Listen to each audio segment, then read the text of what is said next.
Okay, class, a lot of you have been asking me in lessons recently to do some more revision on PSYA3. One of the reasons why a lot of you are probably struggling with revision is because you're probably just reading through the content, just words and words and words on a page, and you're not engaging with it. But what I do, me personally, I try to change up the information in my head. I always try to make it funny.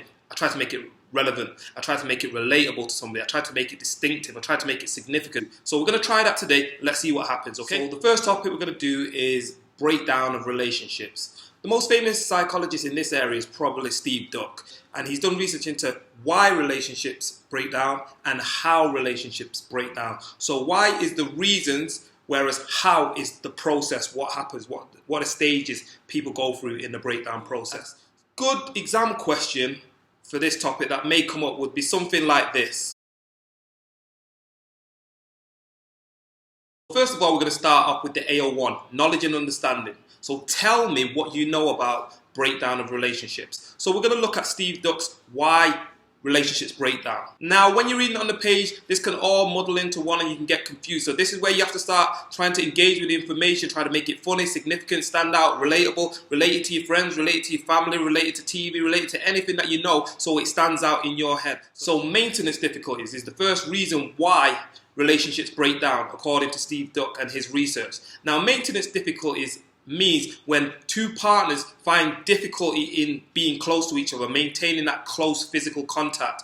This may be because one partner has moved away to university or got a job in another country, or maybe moved down to a further part of the same country. So don't act like you can't relate to maintenance difficulties, because you've all been there. For instance, you wanted to see your partner get paid from a part-time job at McDonald's that weekend, so they couldn't afford the taxi fare. Or they did sneak out last week to try and see you. Mum and dad caught them, well done mum and dad, and they grounded them until the next millennium. Now you're not going to see them, and you guys have got maintenance difficulties. The second reason why relationships break down is a lack of stimulation. And you guys definitely know what we're talking about here. A lack of stimulation is related to things like boredom. You guys get bored all the time. You guys get bored of your relationships quicker than you get bored of your profile picture on WhatsApp. You guys are changing it up all the time. You're expecting people to stimulate you, keep you excited, keep you interested at all times. And as soon as that interest and that stimulation goes, you're like, relationship's done. A lack of stimulation. And that is one of the key reasons, according to Duck, why relationships break down. The final reason in Duck's research into why relationships break down is, you guys already know, I've taught this in class, is a big one, is a lack of skills. Too many people in this world believe because they've got a heartbeat, and because they feel emotion, and because they experience love and express these feelings, they think they deserve a relationship. They believe they're entitled to a relationship. And they're not. You're not. Nobody's entitled to a relationship. Yeah. Relationships are difficult. Too many people just get into them quick as a flash, looking for love, looking for attention, looking for that sense of belonging, and they don't have the skills. Now, what do I mean by skills? I'm not talking about the stuff that you guys are talking about. I'm talking about skills of communication, compromising, empathizing, sacrificing, all sorts of things that are necessary for a relationship to grow and to be interdependent. Not dependent on the other person, not independent on your own, interdependent. So there's a range of skills that a lot of people who are in relationships are unaware of. And this is a major factor as to why they break down.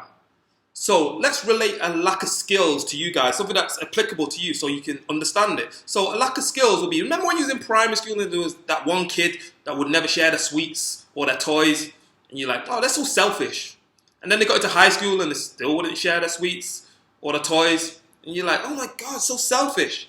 And then they get into college, and now you're with them now, you see them in the canteen, or you see them at a party, or you see them in the classroom, and they still won't share the sweets, or they won't share the handouts, or the revision notes, or anything with you.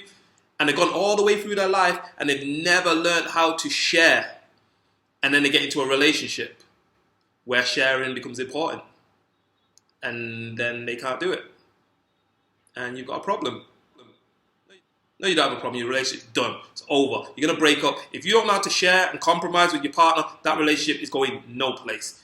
Done. Okay, so I'm done with the AO1, the knowledge and understanding, telling the examiner what you know about the breakdown of relationships. In this case, why relationships break down, according to Duck. So I'm going to move on to the AO2 now. And Relating to the question that I mentioned earlier, we're going to have 8 marks of AO2. So when it comes to AO2, I like to get a lot of fundamental things in. I like to get some research support into there. I like to get some, if possible, some research against. You might want to mention some methodological problems, and you definitely want to get some IDAs in there, some issues, debates, and alternative explanations, because you want to try and get into that top band in the exam.